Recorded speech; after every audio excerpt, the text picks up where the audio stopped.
Well, we're going to get back on Jesus' words. It's exciting, isn't it? Matthew chapter 12 and verse 38. Then certain of the scribes and of the Pharisees answered, saying, Master, we would see a sign from thee. But he answered and said unto them, An evil and adulterous generation seeketh after a sign, and there shall no sign be given to it but the sign of the prophet Jonas. Before we talk about the prophet Jonas, let's talk about what Jesus just said to them. He said, an evil and adulterous generation seeketh after a sign. We know what evil means. Adulterous, we know that that's somebody, a husband that cheats on his wife, or a wife that cheats on her husband. This generation, Jesus was saying, was cheating on God. They were evil and they were adulterous. They didn't love God, but they were supposed to be His, but they didn't love Him. And they were running after other people and other things. That's what He meant. An evil and adulterous generation seeketh after a sign. You know, Jesus had been among them healing. He'd been healing people. Let's go back where we saw that. He's been doing some preaching in the midst of all of this. But when we go back to chapter 9, we find that He had healed that woman that had an issue of blood 12 years. That He had raised Jairus' daughter from the dead. That He had cast the devil out of that dumb man and he spake. I mean, they had seen some mighty things already from Jesus' hand and what He could do. And He looked at them as someone, asked me for a sign?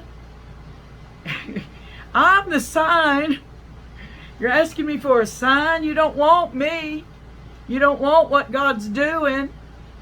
You want me to prove that I am who I am. He called them an evil and adulterous generation. There shall no sign be given to it, but the sign of the prophet Jonas. They knew about Jonah, didn't they? Yes, he was in their Bible and they knew about him. But for as Jonas was 3 days and 3 nights in the whale's belly, so shall the Son of Man be 3 days and 3 nights in the heart of the earth. Was He going to do that? Yes, He was going to die on the cross, and they were going to put Him in a tomb, and He was going to be dead, and then He was going to come up out of that place just like Jonah was spewed up out of the whale's belly. So that was a sign, wasn't it? The men of Nineveh shall rise in judgment with this generation and shall condemn it, because they repented at the preaching of Jonas, and behold, a greater than Jonas is here. Jonah preached and they paid attention. I already covered that one time. Now Jesus is using it as an example, and He was trying to make them understand. Why do I call you an evil and adulterous generation that seeks after a sign? Because I'm preaching to you, and the men of Nineveh were really wicked, you thought, but they listened to Him. The queen of the south shall rise up in judgment with this generation, and shall condemn it. For she came from the uttermost parts of the earth to hear the wisdom of Solomon, and behold, a greater than Solomon is here. Solomon, yes, he was very wise, like wiser than all the men that ever lived before him. But look what it said in 1 Kings chapter 10. And when the queen of Sheba heard of the fame of Solomon concerning the name of the Lord, she came to prove him with hard questions concerning the name of the Lord. She was interested in what he had to say from God, didn't she? Wasn't she? Yes, wasn't she? And she came to Jerusalem with a very great train, with camels that bear spices, and very much gold, and precious stones. And when she was come to Solomon, she communed with him of all that was in her heart. And Solomon told her all her questions. There was not anything hid from the king which he told her not.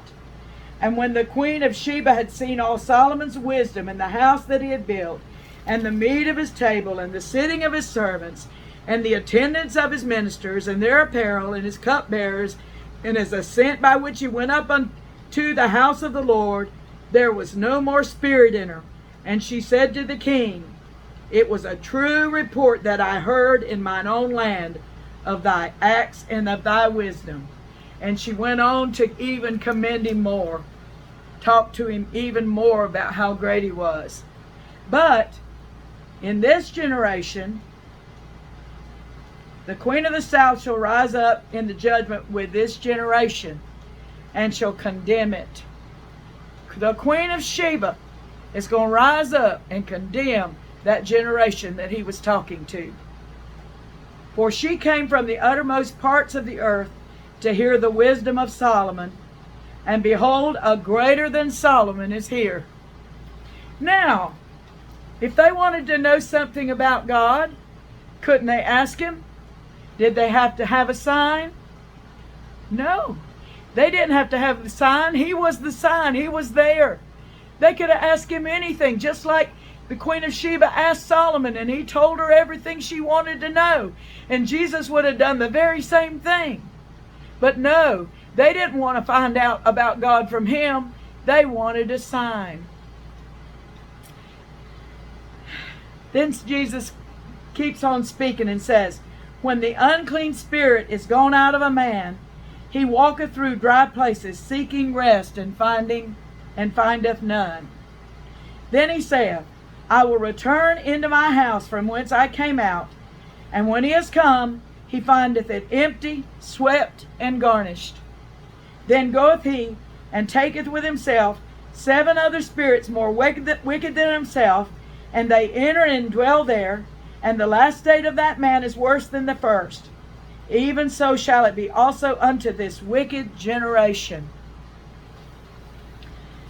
He already talked to him about how strong, else how can one enter into a strong man's house and spoil his goods, except he first bind the strong man, and then he will spoil his house.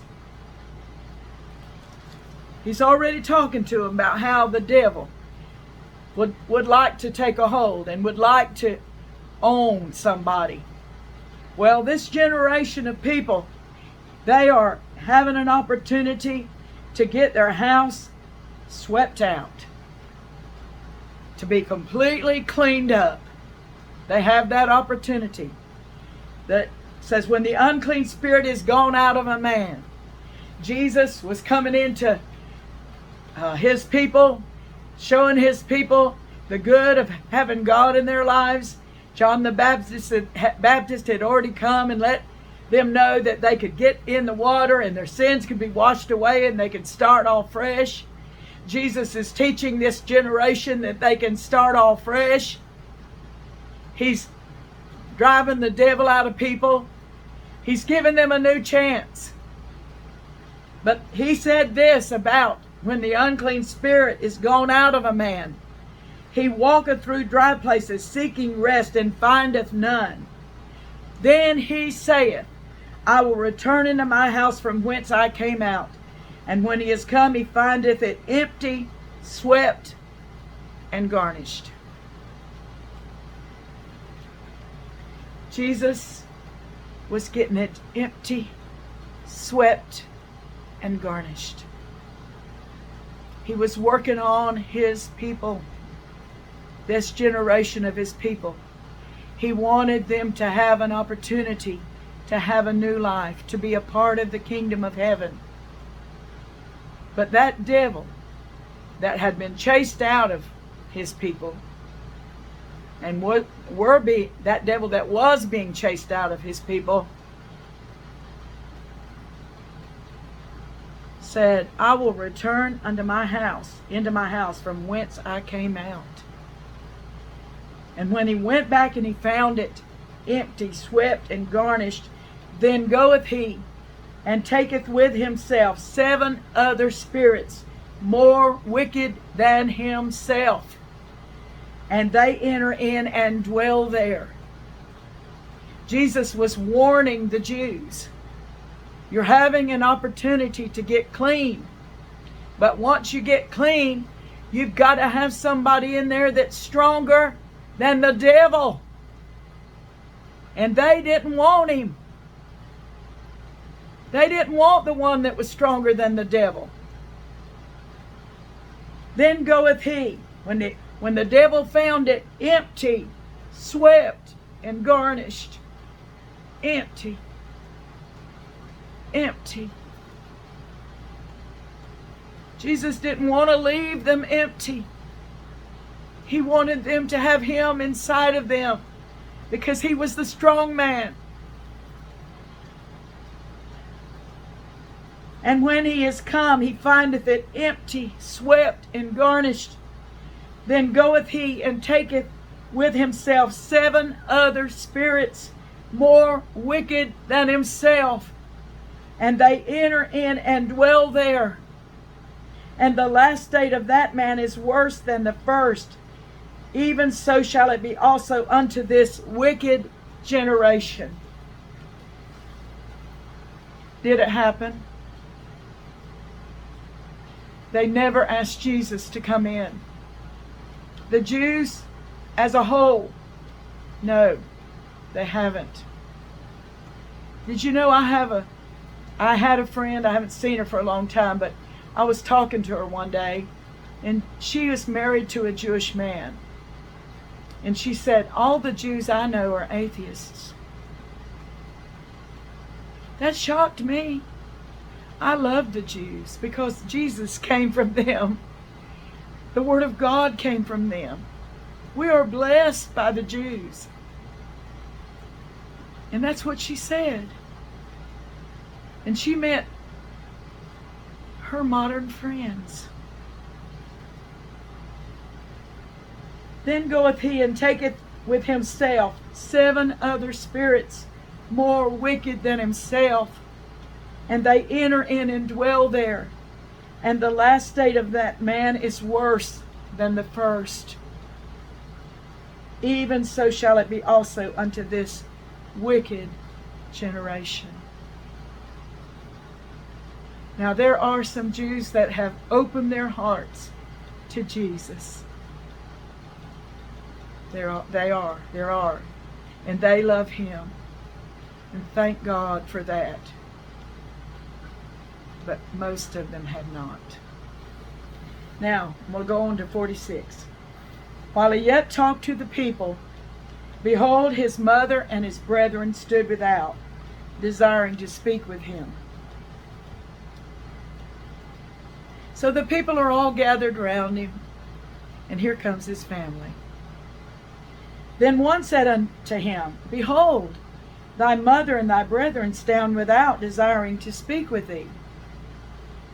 But he answered and said unto him that told him, who is my mother? And who are my brethren? And he stretched forth his hand toward his disciples, and said, behold, my mother and my brethren.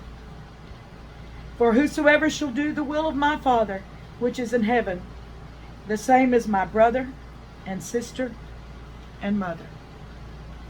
So here I am. Who am I? I must be his sister or his mother. I guess I'm his mother by now. But when I first got saved, I was his sister. Hallelujah. Because I'm really wanting to do the will of his Father. I really want to, Father. I really want to listen to what he has to say and learn of him and be his sister or be his mother. So Jesus was preferring his work to his family. He was preferring his mission to his family. That didn't mean that he didn't love his family, but he had some things to tell all of us. And one of the things that he wanted to tell us was that we are his family. From now on, he had to have a mother. He had brothers and sisters. He had Joseph to help him. I don't know how long, but he did have Joseph for his earthly daddy.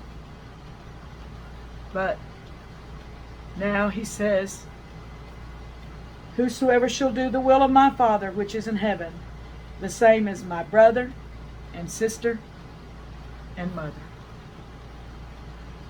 Wonderful Jesus. See you tomorrow.